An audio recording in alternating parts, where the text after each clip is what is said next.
Levante suas mãos, vamos orar por ele, irmão. Vamos orar pela casa dele, pela família dele. Levante suas mãos e ore. Pai bendito, nós estamos alegres e felizes em receber o pastor Maia aqui nesta tarde. Temos certeza, ó Deus, que ele tem uma palavra do céu, como foi pela manhã, tem agora à tarde para todos nós que estamos aqui, para aqueles que estão pela internet, algo que o Senhor vai falar profundo no nosso coração. Por isso nós te pedimos, use o teu servo com toda a liberdade e liberalidade do Espírito Santo. Pai, pedimos que o Senhor abençoe a casa dele, a família dele, o ministério do teu servo, Senhor. E nós te agradecemos por isso e oramos em nome de Jesus. E quem crê, diga amém. Boa noite, irmãos, graça e paz. Pode tomar o seu assento. Privilégio estarmos juntos nessa tarde. Pastor Clóvis, sua família, todos os líderes dessa igreja, muito obrigado pelo cuidado, pelo amor dispensado a nós, a nossa equipe. Temos ali fora, ali ao fundo, parte integrante da nossa equipe, Vinícius, Daniel e Mari, estão nos acompanhando nessa empreitada. E uma alegria estarmos juntos aqui como missão mais para compartilhar daquilo que Deus tem feito em nossas vidas e pela graça dele através das nossas vidas. Somos uma organização que nasceu para cuidar da igreja sofredora, porque a Bíblia diz que quando uma parte do corpo sofre, todo o corpo sofre com ele, para que quando essa parte for honrada, todos nos alegraremos junto a ele. Essa é a família da fé. Não há uma igreja do Burundi e uma igreja do Brasil. Não há uma igreja da China ou uma igreja do Sudão. Somos a igreja do Senhor Jesus, espalhada por toda a face da terra. E a uma só voz, pela eternidade, pelos séculos dos séculos, renderemos glórias, honra e louvor ao Deus Altíssimo e Todo-Poderoso. Quero mostrar para você uma foto. Queria que você observasse bastante essa foto. Essa foto é de uma mulher chamada Mônica. Isso, está ali. Mônica. Mônica é uma cristã em um país na África Oriental. E essa mulher, junto com seu esposo, junto com um grupo de irmãos, ministravam a palavra de Deus, tinham dentro da sua realidade, das suas limitações, um grupo de seguidores de Cristo junto com eles, de cristãos fervorosos. Mas um dia, por causa de radicais muçulmanos, radicais islâmicos, eles foram pressionados a fechar a sua igreja, a fechar o seu trabalho. Uma determinada tarde, chegando para uma ministração, o seu marido foi confrontado por radicais e lhe disseram o seguinte: olha, ou você fecha esse trabalho, ou nós vamos te matar aqui mesmo. Ele falou: olha, eu não vou fechar o trabalho, eu não vou parar de pregar o Evangelho. E do jeito que ele estava em pé, ele foi decapitado, na frente da sua família, na frente da Mônica, na frente de outros irmãos que correram, tentando salvar as suas próprias vidas. Mônica também correu. E ela rapidamente foi alcançada por um dos radicais, junto com os outros irmãos. Foram mortos. Mônica recebeu uma gravata assim de um dos homens, que passou uma faca no seu pescoço, e ela caiu dada como morta. Algum tempo depois, a polícia chegou e as pessoas chegaram ali para tentar resolver aquela situação, mas haviam muitos corpos e simplesmente os corpos foram jogados num caminhão para serem levados. Mas quando pegaram na Mônica, ela estava viva. Mônica estava viva. Ela pedia água porque estava com muita sede, ela bebia água, a água saía pelo corte no pescoço. Mas Deus foi, mais uma vez, muito gracioso. Ela foi levada ao hospital, foi tratada, foi cuidada, e ela sobreviveu a tudo isso. Peter Yazek, um dos parceiros nossos, eu vou contar um pouco sobre ele daqui a pouco, foi visitar a Mônica no hospital. Foi visitar a Mônica já depois que ela estava pronta, já recuperada, mas ainda com aquela traqueostomia. E aí ele perguntou para ela o seguinte: Mônica, eu tenho uma pergunta do meu coração para fazer para você. Como está o seu coração a respeito de Jesus nesse momento, depois de tudo que você viveu? Como está o seu amor por Jesus depois do que você viu? e depois do que você foi vítima. Peter disse que ela coloca a mão na traqueostomia com muita dificuldade e diz o seguinte: os meus olhos continuam na eternidade. Os meus olhos continuam no Senhor Jesus.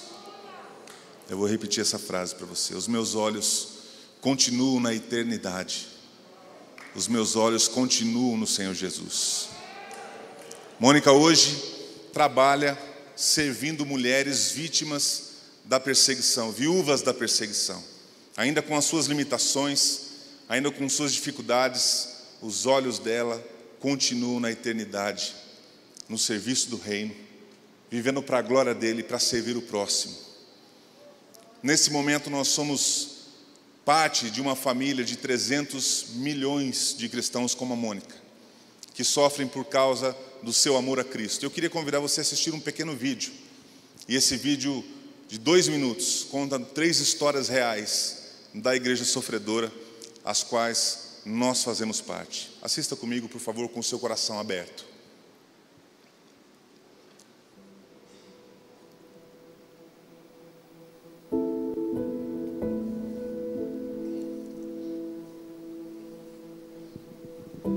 No Iraque, o Estado Islâmico marcou nossa porta com a letra vermelha. Isso significava que nós tínhamos 24 horas para fugir. Então nós juntamos as nossas coisas, pelo menos o que dava para carregar, e fugimos para um país vizinho. Nesse mesmo dia, cerca de 10 mil cristãos tiveram que fugir também. Na Colômbia, nós vivíamos nas montanhas e o meu marido era pastor de uma comunidade local.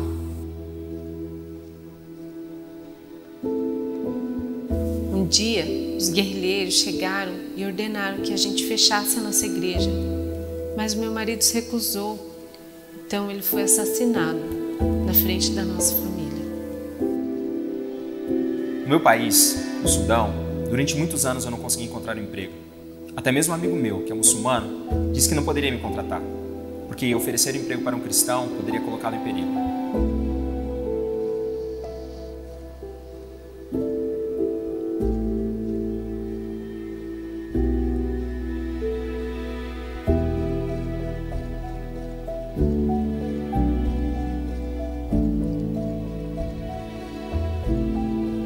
Na verdade, meu nome é Felipe e eu sou brasileiro. Não há diferença entre a igreja livre e a igreja perseguida. Nós estamos sendo perseguidos. Então permanecemos unidos. Não são eles, somos nós.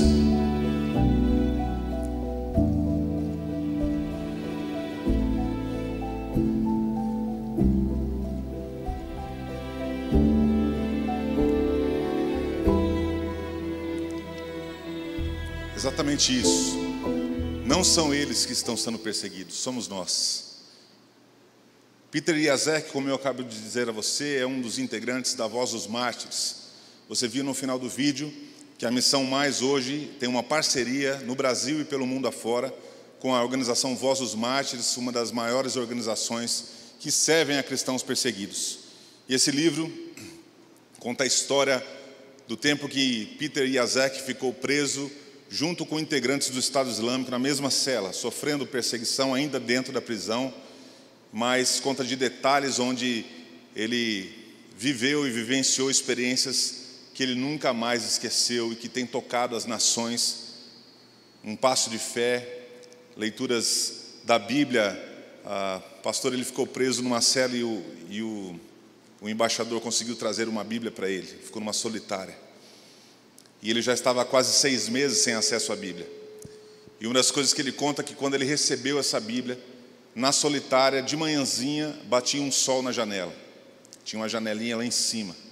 Então ele se levantava pela manhã, pegava a sua Bíblia, ele lia a Bíblia inteira durante o dia todo até que aquela luz se apagasse. Todos os dias, todos os dias. Tamanha era a sede que ele tinha dentro da prisão. Peter Yazek, um homem de fé que foi preso no Sudão, por seu amor a Cristo, servindo a igreja sofredora. Temos aqui também um livro, Torturados por Amor a Cristo. Richard von Brandt foi o fundador da Voz dos Mártires. Esse homem, na verdade, escreveu quase que um diário. 3 dias depois, ele sentou numa máquina de escrever e escreveu esse livro. em 3 dias, contando tudo o que ele passou por causa da sua fé. Peter Yazek, Richard Wurmbrand, são vários, entre tantos que têm servido a Jesus e que serviram a Jesus, marcando a história com a sua fé, e esses livros contam um pouco da sua jornada. E esse livro Deus me deu o privilégio de escrevê-lo, contando um pouquinho da jornada de perseguição, um pouquinho de cristãos que passam pela mais, e histórias que nós temos trabalhado e vivenciado. Se você quer conhecer um pouquinho mais sobre nossa missão, sobre aquilo que você pode se engajar em oração, ali no fundo nós temos um pequeno stand. Temos ainda alguns livros, camisetas, temos algum material que você pode levar para casa, nos ajudando, cooperando com a nossa missão, mas também conhecendo um pouco mais daquilo que Deus tem nos dado o privilégio de fazer, servindo a mais de 300 milhões de cristãos. O ano passado o nosso dado, pastor, eram 260 milhões. Na virada do ano, na nova contabilidade feita, já passamos de 300 milhões de cristãos perseguidos no mundo. Ore por isso. Se Deus nos trouxe aqui nessa tarde, se Deus está te dando a oportunidade de assistir essa mensagem, essa palavra via internet, Deus quer unir o seu coração a essa causa, que não é da mais, mas é da igreja do Senhor Jesus espalhada pela face da terra. Amém?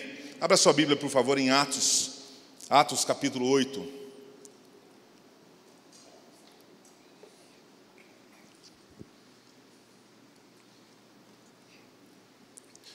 Irmãos, o que sabemos a respeito da perseguição nos dias de hoje, aquilo que vivenciamos como missão, vem desde a igreja primitiva. A igreja primitiva sofreu ali, nesses primeiros versos, uma perseguição severa por causa da sua fidelidade e seu amor a Cristo. Vamos ler Atos 8, versos 1, 2 e 3. Preste atenção nisso. Naquele dia levantou-se grande perseguição contra a igreja em Jerusalém.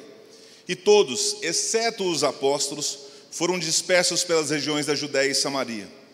Alguns homens piedosos sepultaram Estevão e fizeram um grande pranto sobre ele. Saulo, porém, assolava a igreja, entrando pelas casas e arrastando homens e mulheres, encerrava-os no cárcere. Deixa aberta a sua Bíblia, por favor. O que nós sabemos que depois do Pentecoste, a igreja cresceu.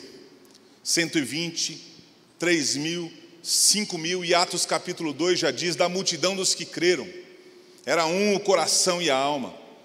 Ninguém considerava sua exclusivamente nenhuma das coisas. Eles vendiam suas propriedades e bens e depositavam aos pés dos apóstolos, para que houvesse a distribuição entre os necessitados. Partilhavam pão de casa em casa com alegria no coração. Perseveravam unânimes no templo, nas orações, no partir do pão. E Atos 2 diz o seguinte, talvez um dos versos mais lindos: contando com a simpatia de todo o povo, acrescentava-lhes o Senhor dia a dia os que iam sendo salvos. Aleluia! A igreja crescendo, sendo relevante, marcando a sua época. Dezenas e milhares de pessoas se rendendo aos pés de Jesus, por causa do testemunho fiel da igreja de Cristo.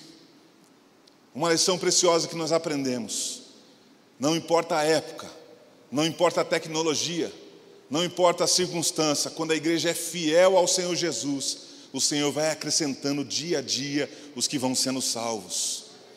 Basta-nos a fidelidade ao Senhor, que Ele acrescentará. Não é o nosso esforço, não é a tecnologia, não é a nossa aparelhagem, não é a nossa transmissão, não é. Nós estamos aqui jogando conforme o nosso tempo. Temos tudo isso como armas, munição nas mãos. Mas é a nossa fidelidade ao Senhor que vão acrescentando os que vão sendo salvos. E assim a igreja vivia. Só que chega um momento onde Saulo, um judeu dos judeus, um homem aparelhado, ensinado e determinado a acabar com aqueles que chamavam os seguidores do caminho. Crentes fiéis eram agora um alvo de Saulo. O texto diz que ele entrava nas casas, prendia as pessoas. Se você voltar um pouquinho no capítulo 7, você vai ver que Saulo consentia na morte de Estevão, o primeiro mártir da igreja do Senhor Jesus. E o texto conta um novo momento da igreja. O texto conta e relata um novo passo da igreja. Talvez passo que eu e você não temos nem condição de imaginar. Talvez circunstâncias, situações que nem passam pela nossa cabeça. Talvez circunstâncias que a gente tem na nossa memória como algo histórico, algo que passou. Mas eu quero te dizer que enquanto nós estamos aqui, nessa tarde, nesse lugar, abençoados por Deus, existem pastores encarcerados, existem viúvas da perseguição,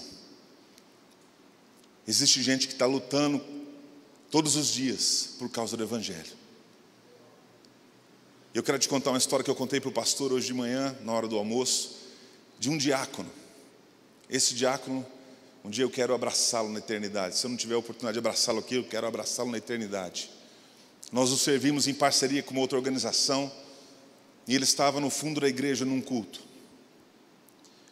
Como todo bom diácono, de olho nas necessidades da igreja, em tudo que está acontecendo, ligado nas coisas que estavam acontecendo, de repente, ele vê uma bomba caseira sendo jogada no meio da igreja. E a sua primeira reação foi correr em direção à bomba, pegá-la e correr para fora para jogar a bomba. E ele conseguiu. Quando ele joga a bomba, ela explode no ar, e aquele irmão é atingido por vários estilhaços da bomba. Ele tem o seu corpo hoje cheio de estilhaços. Quando esfria, ele sente dor no corpo todo. Sabe o que aconteceu depois disso? Ele voltou para o fundo da igreja para continuar sendo diácono. Com estilhaços ou sem estilhaços. Não importa se existe Saulo ou se não existe Saulo. Não importa se tem bomba ou não tem bomba. Nesse momento, existem homens e mulheres que não estão se importando com a própria vida. Eles se importam com o nome de Jesus sendo glorificado e levado às nações. E assim essa igreja vivia, irmãos. Essa igreja vivia, e a perseguição bateu fortemente na porta dessa igreja. E eu quero extrair desse texto com você 3 lições preciosas para mim e para a sua vida nessa tarde, nesse dia, ou em qualquer momento que você estiver assistindo essa ministração. 3 lições preciosas para a sua vida em nome de Jesus, que a perseguição tem produzido na vida da igreja. E quem sabe ela precisa produzir na minha e na sua vida nessa noite. Olha o que diz o verso 4, irmãos. Entre mentes, os que foram dispersos iam por toda parte pregando a palavra. Filipe, descendo a cidade de Samaria, anunciava-lhes a Cristo. E as multidões atendiam unânimes às coisas que Filipe dizia, ouvindo-as e vendo os sinais que ele operava. Pois dos espíritos imundos de muitos possessos saíam gritando em alta voz, e muitos paralíticos e coxos foram curados. Anota aí, grifa o verso 8 na sua Bíblia. E houve grande alegria naquela cidade. Chegou um servo do Senhor, um homem fiel a Deus, temente ao Senhor, disposto a ser sal e luz da terra. E detalhe que ele estava saindo da perseguição, e o seu companheiro Estevão, seu companheiro de diaconato, tinha acabado de morrer, apedrejado. Ele tinha todas as prerrogativas, tinha todas as desculpas humanas para se esconder, para dizer o seguinte: eu vou esperar a poeira baixar, dá um tempo, quando a coisa melhorar um pouquinho,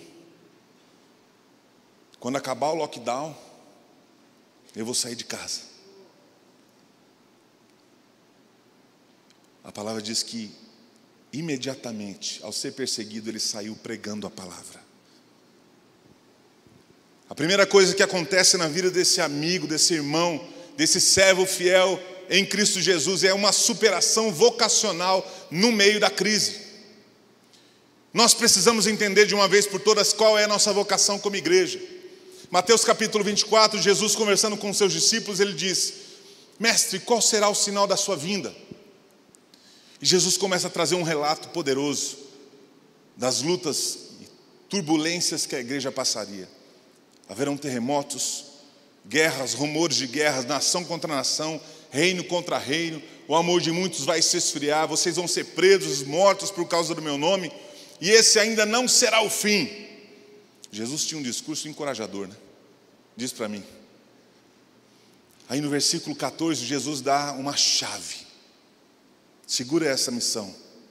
Jesus dá a chave de quando, o que precisa acontecer para ele voltar. Eu não sei quando isso vai acontecer.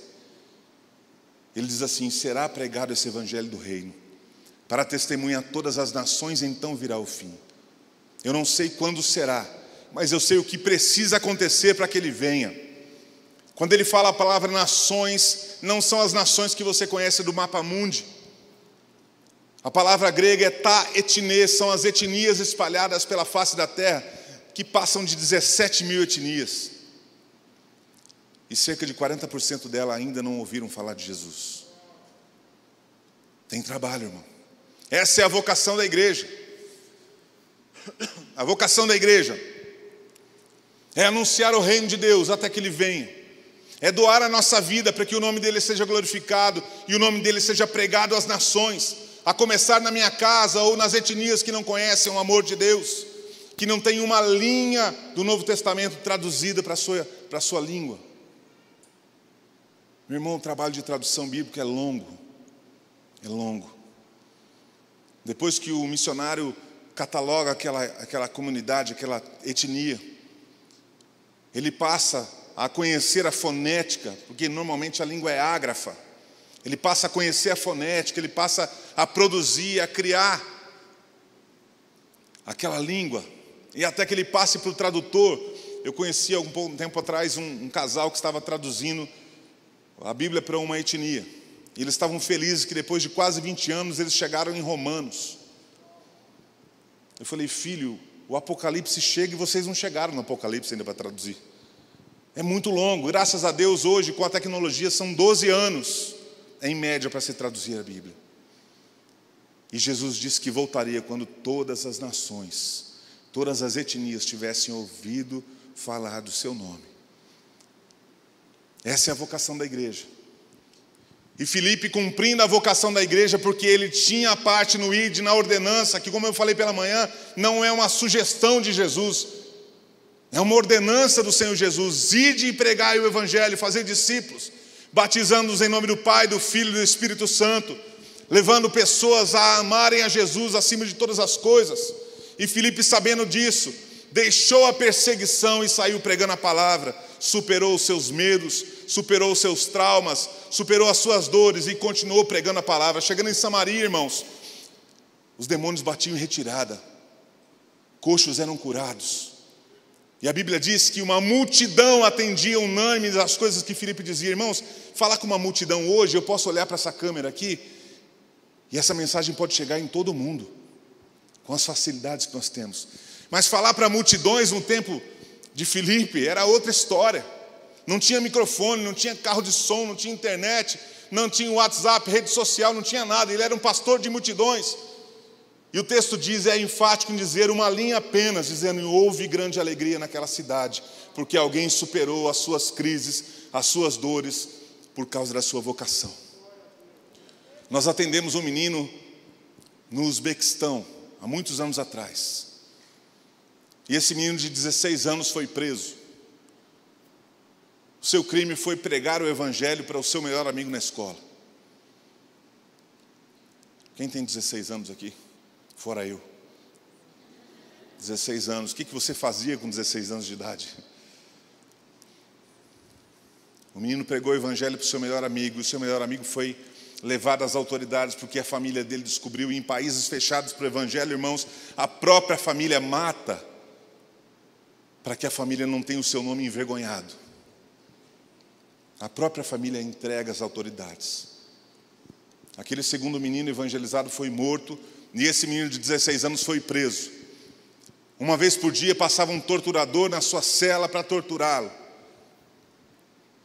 Agulhas embaixo da unha, choques e coisas pesadas que a gente não precisa ficar falando.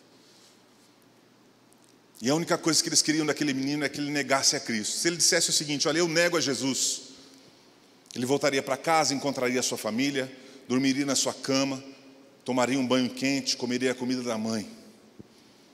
A única coisa que eles queriam era uma frase: eu nego a Cristo. E em 9 meses de prisão, a única coisa que conseguiram desse menino foram mais 122 pessoas convertidas dentro da prisão. Isso é superação vocacional no meio da crise, irmão. Não importa se eu estou preso ou se eu estou solto. Não importa se tem problema ou se não tem problema. Não importa se tem dor ou não tem dor. Não importa a circunstância que a igreja passa. Ela precisa superar as suas crises para cumprir a sua vocação de pregar o evangelho a todas as nações. Isso não é uma brincadeira de criança no parquinho. É uma ordenança do Rei dos Reis, do Senhor dos Senhores, do dono da nossa vida, do Senhor da igreja. É uma ordenança dele dizendo: vá às nações. E Filipe foi. E houve grande alegria naquela cidade. E eu não estou aqui minimizando a sua dor. De forma alguma eu estou minimizando o seu problema. De forma alguma eu estou dizendo que a sua dor não precisa de atenção. Porque Jesus parava, enquanto ia para a casa da filha de Jairo, para ressuscitar a filha de Jairo, ele parou no meio da multidão para ouvir aquela mulher hemorrágica. A nossa dor importa para Jesus. O problema é que quando a gente quer ficar só lamentando a nossa dor, esquecendo que Ele tem muito mais para a sua igreja. Nós não precisamos ficar lamentando a nossa dor dia e noite. Nós precisamos reunir forças. Lembrar que a maior dor Ele já passou na cruz do Calvário por mim e para você. Para que hoje estivéssemos prontos para compartilhar do Deus que cuida da sua ferida, mas também que pode cuidar da ferida do próximo. E quando Filipe estava indo com o seu coração rasgado pela perseguição, pela morte de Estevão, ele foi levar o evangelho para que o mesmo espírito, o mesmo cuidado de Deus que chegou sobre sua vida, chegasse na vida de paralíticos, de coxos, de endemoniados. E houve grande alegria naquela cidade. Superação vocacional no meio da crise. A sua vocação é pregar o evangelho. Eu quero te fazer uma pergunta para você guardar no seu coração. No último ano, quantas pessoas você levou a Cristo? Quantas pessoas conheceram o Senhor Jesus por causa do seu testemunho? Quantas pessoas você discipulou? Às vezes nós dizemos que não temos tempo, porque nós estamos vivendo o evangelho igual aquele cachorro que corre atrás do próprio rabo, rodando em círculo. Mas o Senhor chamou essa igreja para ser como Filipe, superando todas as suas dores, em Cristo Jesus, para que o evangelho seja conhecido nessa cidade, nesse estado, nesse país e pelo mundo afora, até que Ele venha. Você quer fazer parte disso, meu irmão, em nome de Jesus? Supere as suas crises para cumprir a sua vocação. Mas o texto ainda nos ensina uma outra lição preciosa. Verso 26. Um anjo do Senhor falou a Filipe dizendo: dispõe-te e vai para o lado sul, no caminho que desce de Jerusalém a Gaza. Este se acha deserto. E Filipe entrou em crise existencial. Filipe começou a reclamar. Filipe foi até a junta pastoral, junta diaconal, para reclamar desse momento. O que está dizendo na sua Bíblia, meu irmão? Ele se levantou e foi.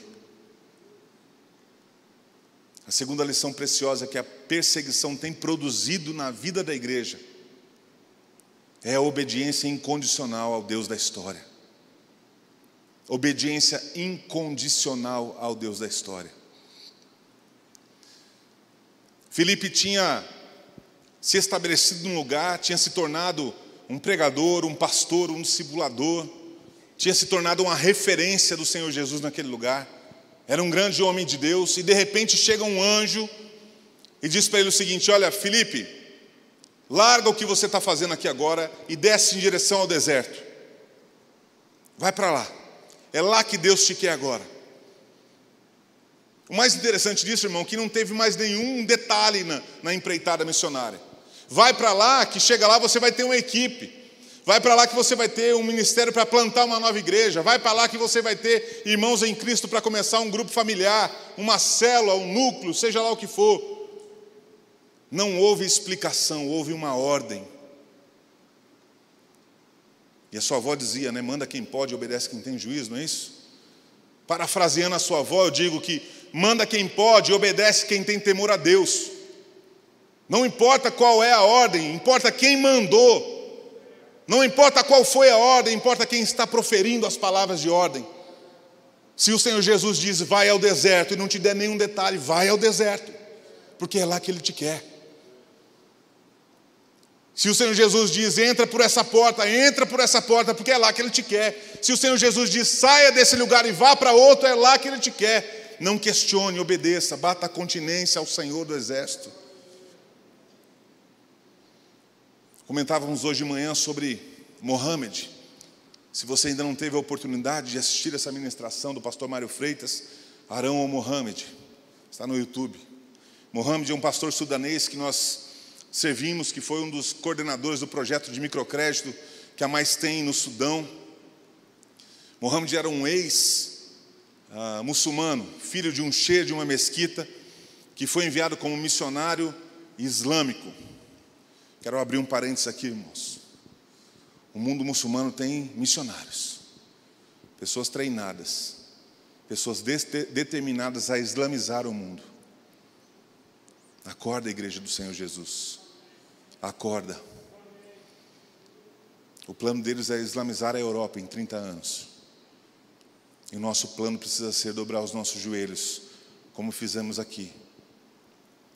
E evangelizar a Europa, reevangelizar a Europa. Mohammed era então enviado por seu pai como um sheik da mesquita, enviando ele para pregar o evangelho, ele lendo a Bíblia sozinho, para entender o pensamento dos cristãos, ele se converte ao Senhor Jesus num quarto de hotel. Eu vou passar por cima da história bem rápido. Ele foi perseguido, sua família foi torturada, ele era torturado, sua mulher foi violentada na sua frente, seus filhos apanhavam na escola. E ele chegou para uma reunião de projeto de microcrédito todo machucado, contando o que havia acontecido. 7 homens esperaram ele na saída de casa, bateram nele, até deixá-lo quase moribundo, urinaram sobre ele e foram embora. Isso era uma constante na sua vida, uma constante.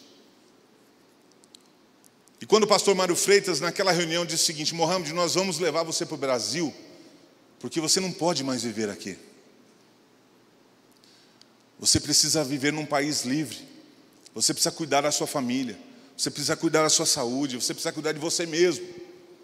Você não pode mais viver, você vai morrer aqui.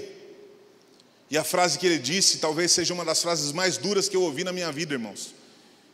Ele diz: eu tenho medo da liberdade, porque os cristãos livres que eu conheço não são cristãos de verdade. Muitos crentes que não obedecem ao Senhor Jesus ficam negociando a sua fé. E existem nesse momento mais de 300 milhões de cristãos como Filipe, que não negociam. Aquilo que Deus diz é lei, é regra. Mas aqui a gente faz festa. Aqui a gente brinca. A gente levanta a mão e diz: como um farol que brilha à noite, eu quero ser ponte sobre as águas, como abrigo no deserto, flecha que acerta o alvo. Nós cantamos lindas poesias aqui, mas entramos no carro brigando com a nossa esposa, brigando com os nossos filhos. No dia seguinte parece que viramos uma chave. Quando Deus nos manda num culto, ministra no nosso coração para que eu seja testemunha viva do Senhor Jesus, e eu chego no meu trabalho, ninguém nem sabe que eu sou crente. Talvez porque eu não entendi o que é obediência incondicional. Filipe entendeu que a vida dele nesse momento pertencia ao Senhor Jesus. Um dia ele estava pregando para uma multidão, no outro dia ele foi enviado para o deserto. Não sei se você conhece Sophia Miller, já falecida, uma grande missionária entre algumas comunidades indígenas na região amazônica, entre Colômbia, Brasil e várias regiões. Ela foi uma missionária por 30 anos. E Sofia era uma jovem americana que passava na frente de numa praça pública, na frente de aqueles pregadores de praça. Já viu aqueles irmãos que sobem num caixotinho e ficam lá gritando, no sol do meio-dia, com um terno e gravata, gritando, levantando a Bíblia e falando. Eu passava por esses irmãos, eu tinha um sentimento muito ruim. Eu falei assim: esse cara não tem estratégia, olha que tolice isso. Eu, no alto da minha arrogância é gospel, né? Que a gente acha que a gente é a quarta pessoa da Trindade. super espiritual, a gente tem as melhores estratégias, a gente sabe como é obedecer a Deus, a gente tem no nosso coração. E aquele homem estava lá no sol do meio-dia pregando o evangelho, e Sofia, ao passar por aquela praça, ela escutou uma palavra que chamou a sua atenção, e ela parou. Naquele dia ela entregou a sua vida para Jesus em plena praça, no centro de Nova York. Quero abrir um parênteses para você que basta apenas uma palavra proferida desse livro para mudar a vida de uma nação. Não importa a estratégia, não importa quem prega, não importa o que está sendo feito, importa que essa palavra seja pregada entre as nações. Eu pedi perdão a Deus várias vezes pela minha arrogância de achar que essas pessoas não têm estratégia.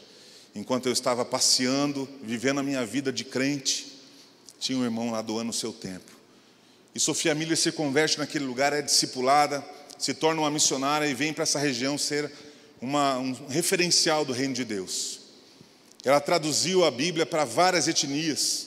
Eu conto um pouco dessa história no meu livro, que à noite ela viajava de uma etnia para outra nos barcos, no meio do rio. Enquanto a viagem duraria a noite toda, enquanto os homens trabalhavam, tinham descansado durante o dia para trabalhar aquela noite, levando Sofia. Ao invés de descansar, eles dizem que ela acendia uma lamparina e passava quase 3/4 da noite escrevendo e traduzindo a Bíblia para a etnia seguinte, para que ela não perdesse tempo. Até hoje, os dados do IBGE na região brasileira onde Sofia Miller atuou, dizem que existe o menor índice de infanticídio, de depressão, de alcoolismo, menores índices de analfabetismo, porque alguém obedeceu incondicionalmente ao Senhor numa praça pública e disse: Senhor, eu vou. E no final da sua vida, meu irmão, tem talvez a frase mais fantástica da vida dela. Já no final do seu ministério, um jornalista de uma revista cristã perguntou para ela assim: Sofia, nós queremos saber alguma coisa sobre você. Por favor, nos diga como foi o seu chamado. Porque a gente gosta disso, né, irmão? A gente gosta do negócio pirotécnico, né? A gente gosta de uma frase assim escrita na nuvem, ide. Né? A gente gosta de receber profecias. A gente gosta de que alguém imponha as mãos sobre a gente para dizer o que a gente tem que fazer. Sofia olhou nos olhos daquele repórter e disse assim: eu não tive um chamado. Eu apenas li uma ordem na Bíblia e resolvi obedecer. Eu não tive um chamado. Eu obedeci a algo que está aqui. Eu não preciso de profecia, já está escrito. Eu não preciso de show pirotécnico, já está escrito. Eu não preciso de nada para dizer que eu tenho que ir pregar o evangelho, porque o Senhor Jesus já deu essa ordem. E a obediência incondicional dessa mulher marcou um lugar por 30 anos. Hoje existem crentes no Senhor Jesus com a Bíblia traduzida para a sua etnia, porque alguém obedeceu incondicionalmente.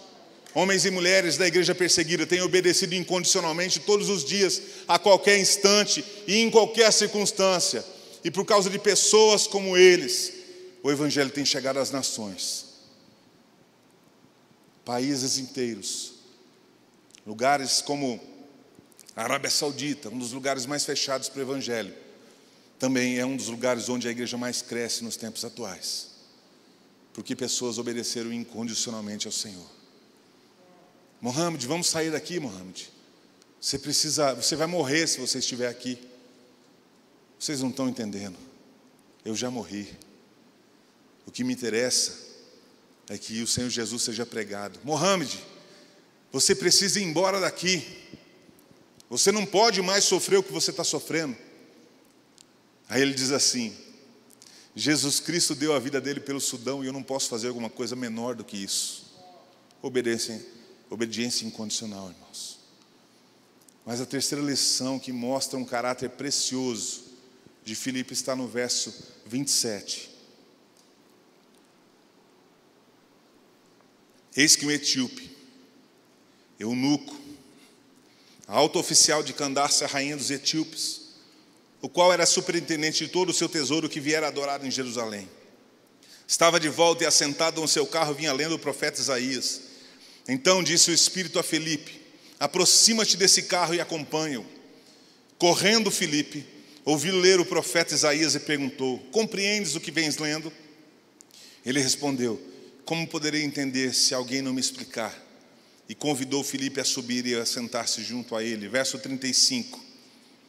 Então Filipe explicou, e começando por essa passagem, olha isso, começando por essa passagem, anunciou-lhe a Jesus.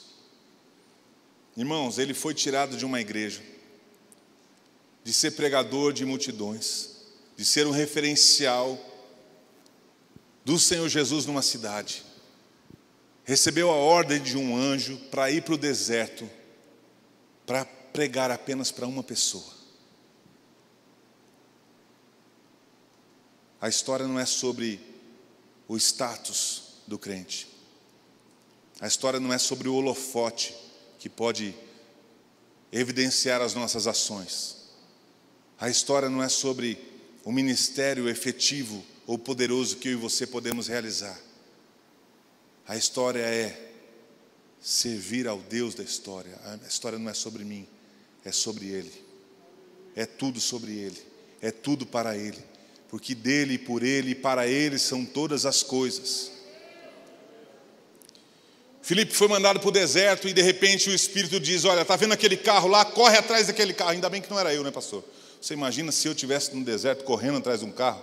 O eunuco estava sem Jesus até hoje, eu acho. E ele correu, e ele não teve aquela arrogância que muitos de nós temos nos dias atuais. Para esse carro, porque eu tenho uma palavra do Senhor Jesus sobre a sua vida. Eu tenho uma profecia sobre você nessa hora. Não, ele correu atrás do carro e diz: bom dia. O que você está lendo aí? Olha, eu estou lendo sobre um tal de Jesus. Eu não consigo entender porque não tem ninguém que me explique. E na simplicidade do servo de Deus que entende o seu lugar na história, correndo atrás de um carro, ele fala: eu estou aqui. Deixa eu te explicar sobre Jesus de Nazaré. Deixa eu te contar desse Jesus que mudou a minha vida.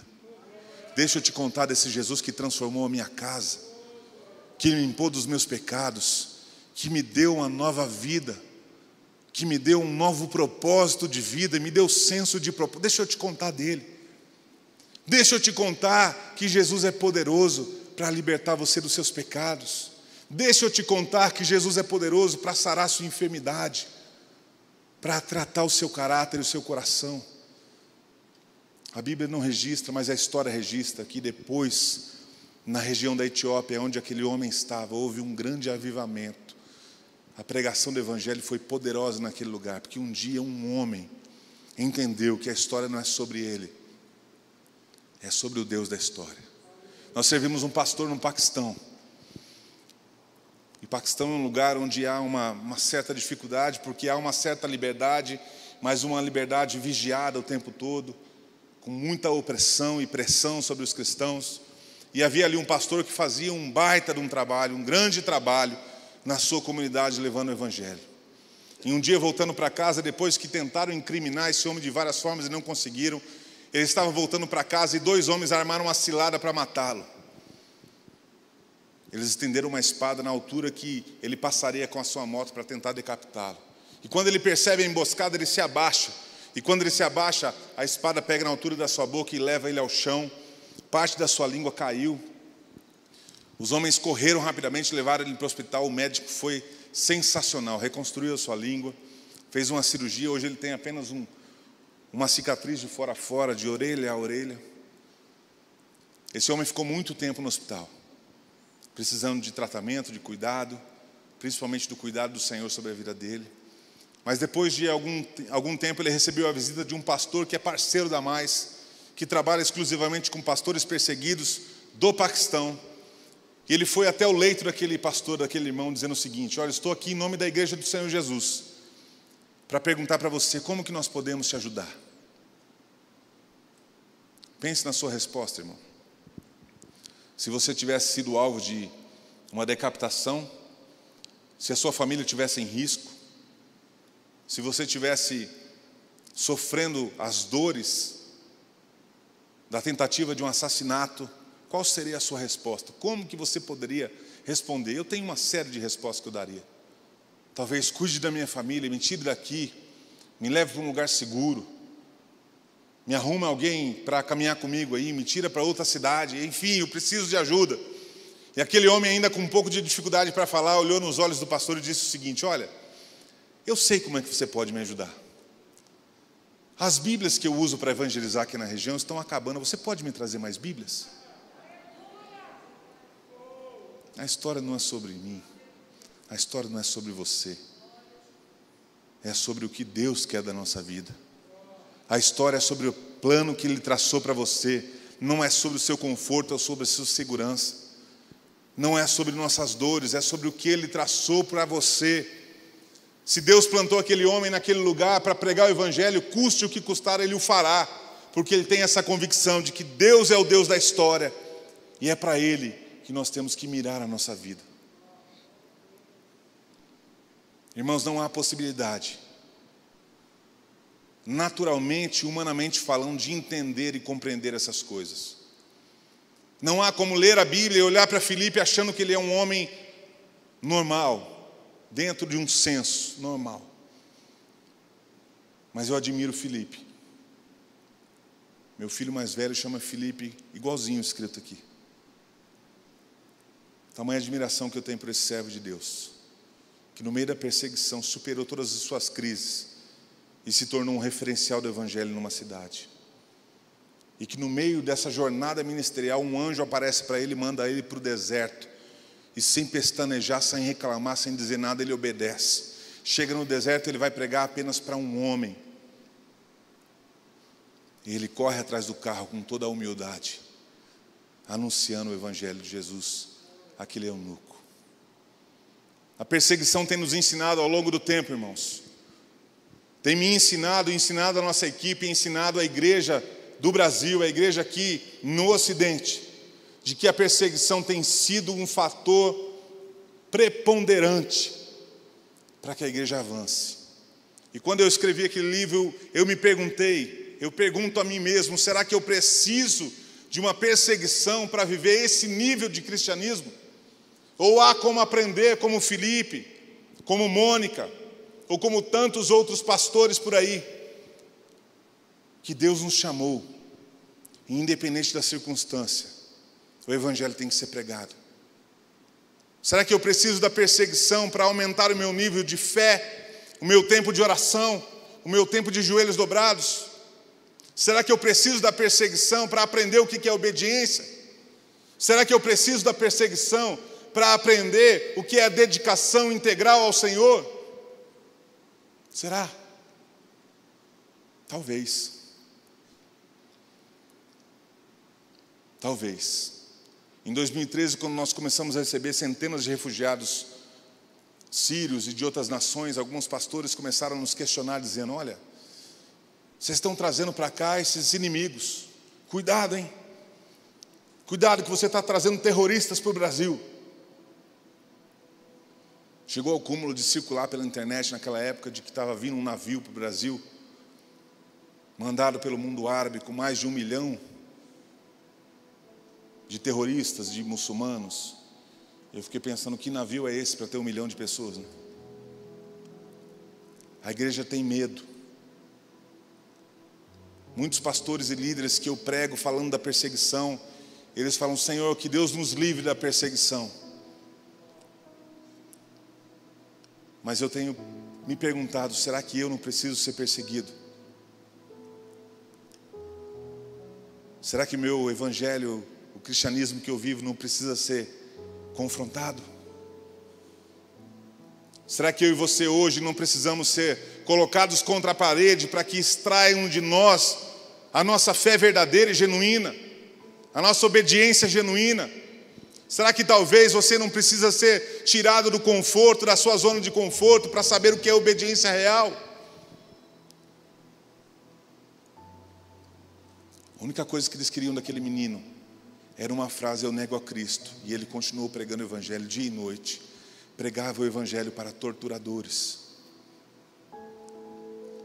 E eu quero finalizar com uma história. Quando eu leio Efésios capítulo 4, quando Paulo fala sobre a dignidade da vocação, eu lembro de um pastor chamado Pastor Lee, um pastor chinês. Ele pregava o evangelho de forma secreta, por conta do país em que ele estava. E pastor Lee, ele foi por muitas vezes preso. Ele pregava o evangelho, era descoberto e era preso. Uma vez ele foi vítima de uma violência tão grande, eles bateram nele com a sua própria Bíblia.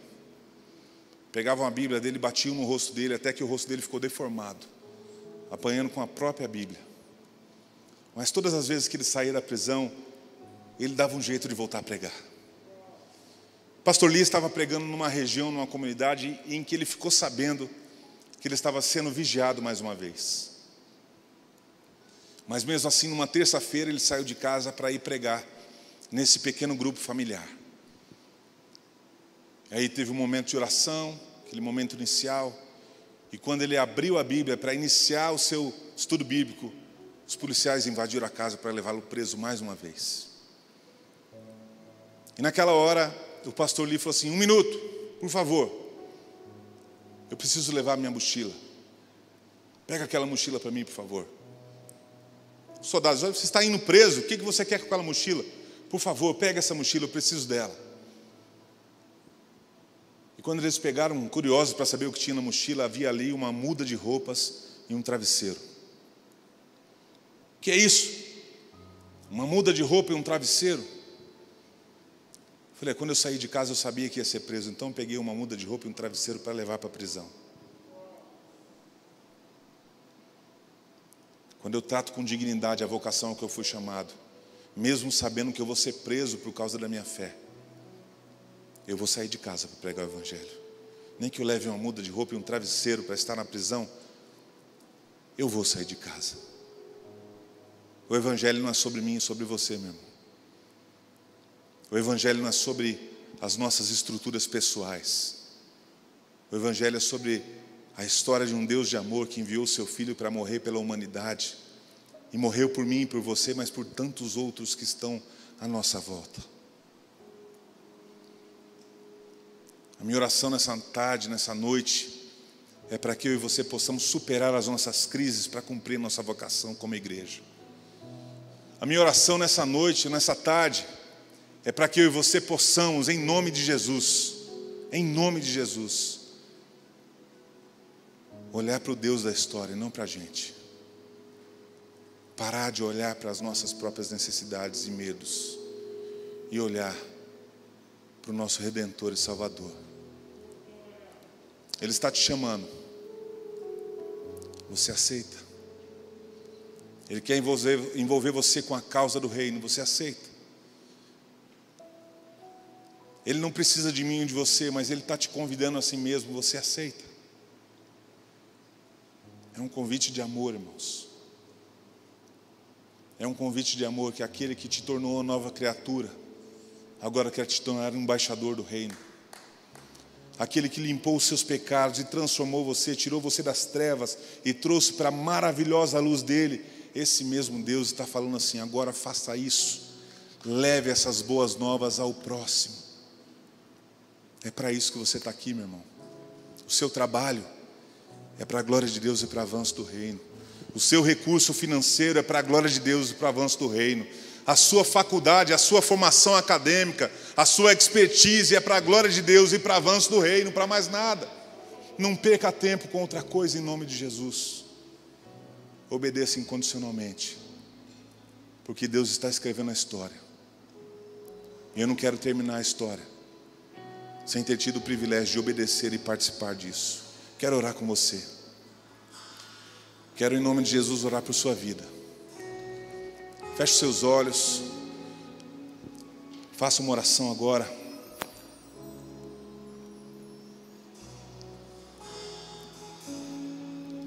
Quem você é? Quem você é nesse momento? Um Felipe que está sucumbindo aos seus medos, ou que está superando as suas crises por causa do Evangelho, por causa da sua vocação como igreja? Quem é você? Um Felipe que está acomodado na sua multidão, ou é um Felipe que está disposto a ir caminhar para o deserto, sem nenhum detalhe, nenhuma informação? Quem é você? Um Felipe que estava acostumado com a sua estabilidade e estrutura de vida, ou um Felipe que está dedicado a correr atrás de um carro para pregar o evangelho para alguém que ele nem conhecia. Quem é você nessa noite? Quem é você nessa noite? Quem sou eu nessa noite? Eu quero te convidar a tomar uma decisão na sua vida. Como eu preciso reafirmar a minha decisão todos os dias, de obedecer incondicionalmente a meu Deus, de dar a minha vida pelo reino dele. Se você quer fazer essa oração dizendo: Senhor, eu quero ser um Filipe, que rompe com as dificuldades, que obedece incondicionalmente e que entende que a história não tem nada a ver comigo, mas tem a ver com o Senhor. Se você quer dizer isso para Deus, eu quero convidar você a dar um passo de fé e vir aqui à frente para orarmos juntos. Vamos nos colocar em pé, irmãos. Igreja do Senhor Jesus, se você está em casa assistindo pela internet e gostaria também de fazer essa oração, dizendo: sim, eu quero ser um Filipe, eu quero servir no reino. Se você quer se envolver com missões nessa igreja, você pode deixar aí um recado no chat, que a equipe de missões dessa igreja vai te procurar.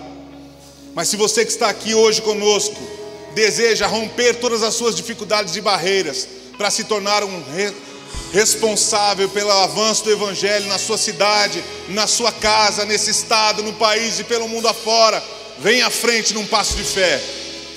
O Ministério de Missões dessa igreja vai abraçar você. Você vai ser usado por Deus nessa cidade. Você vai ser usado por Deus na sua casa, na sua família, na sua história. E outros conhecerão o evangelho por causa dessa noite, por causa dessa decisão, por causa desse passo de fé que você está tomando aqui hoje, de romper com você mesmo, de romper com as suas próprias limitações, de romper com os seus próprios gostos pessoais, com o hedonismo desse mundo que prega o prazer próprio. Você que quer romper com tudo isso, você que está em casa e quer romper com tudo isso, outras pessoas serão ganhas para o Senhor Jesus por causa dessa noite. Faça a sua oração, levante a sua voz. Deus dos céus, Deus Todo-Poderoso, toda a honra, toda a glória, todo louvor sejam dados ao Teu nome.